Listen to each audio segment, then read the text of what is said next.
Hey you guys, it's Mally from Outdoor Essentials, and I'm down here on one of my farms. I'm doing a follow-up. This client here, we did 8 acres of our signature corn bean mix, the Roundup Ready mix we do.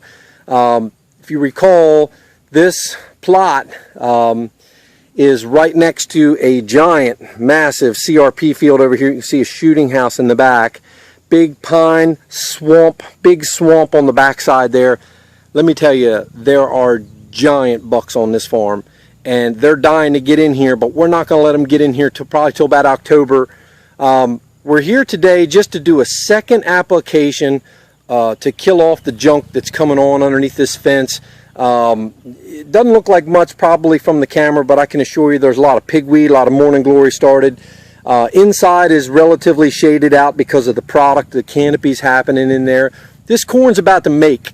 So it's really kicking it right now. It's looking better than we expected.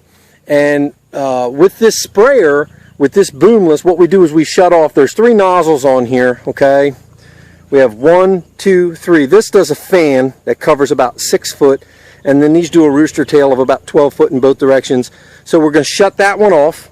We've shut that one off, and now we're going to get a spray that's going to go from the tire in. And you can see the pattern from before. It just does a nice job. It's very efficient. You drive around there, just nuke all that stuff under there. And what we'll do here in October when we pull this fencing out, I'll bring my 7.5 foot rototiller in here, and we'll rototill the whole edge where this fence is, and we'll just plant winter wheat and some rye. Just for added cover, and we don't have bare dirt here going into the winter. Look at the food in here. Look at all this food. You ask about the corn and bean mix and what it can do. Look at the food that this product, these 2 products produce, okay? There's tons of food here. There's going to be pods. There's going to be ears of corn. So to put the math into perspective, you've got 8 acres here. I think this corn's going to throw about 175 bushels to the acre. So you multiply that by 8. The soybean will probably throw about 30 bushels to the acre.